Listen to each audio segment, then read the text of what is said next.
बहुत पुराने समय की बात है जब एक छोटे से सुंदर गांव में दो घनिष्ठ मित्र साथ रहते थे। इन दोनों दोस्तों का नाम हमजा और फहद था और दोनों की सोच एक दूसरे से अलग थी। हमजा मेहनती और सच्चा लड़का था जबकि फहद अक्सर जल्दी अमीर बनने के सपने देखा करता था। एक दिन सुबह दोनों दोस्त जंगल की ओर लकड़ियां इकट्ठा करने के लिए निकल पड़े। जंगल का रास्ता बेहद शांत और सुंदर था, जहां हर तरफ प्रकृति की खूबसूरती दिखाई दे रही थी।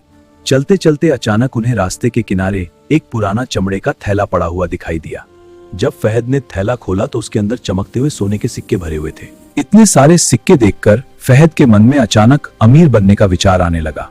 अब हमारी जिंदगी बदल सकती है। फहद खुशी से भर गया और सोचने लगा कि अब उनकी जिंदगी अचानक बदल सकती है। लेकिन हमजा ने उसे तुरंत रोकते हुए कहा कि यह किसी की अमानत भी हो सकती है। हमजा ने समझाया कि जो चीज हमारी नहीं होती उसे रखना सही नहीं होता। तभी उन्होंने दूर एक बूढ़े आदमी को घबराकर कुछ कुछते हुए देखा। वह बूढ़ा आदमी बहुत परेशान लग रहा था और जमीन पर कुछ ढूंढ रहा था। बाबा, आप क्या खोज रहे हैं और क्यों इतने परेशान हैं? बूढ़े आदमी ने बताया कि उसका सोने के सिक्कों से भरा थैला कहीं रास्ते में गिर गया है। हमजा ने बिना देर किए वह थैला बूढ़े आदमी को वापस दे दिया। अपना खोया हुआ थैला पाकर बूढ़े आदमी की आंखों में खुशी के आंसू आ गए। बेटा, ये लो इनाम। जी नहीं, हमें कोई इनाम नहीं चाहिए। लेकिन तुमने मेरी मदद की, कोई बात नहीं।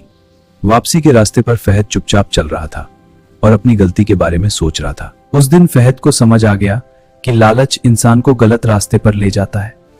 अब फहद ने तय कर लिया था कि वह मेहनत और ईमानदारी से ही अपनी जिंदगी बनाएगा। बहुत अच्छा फहद।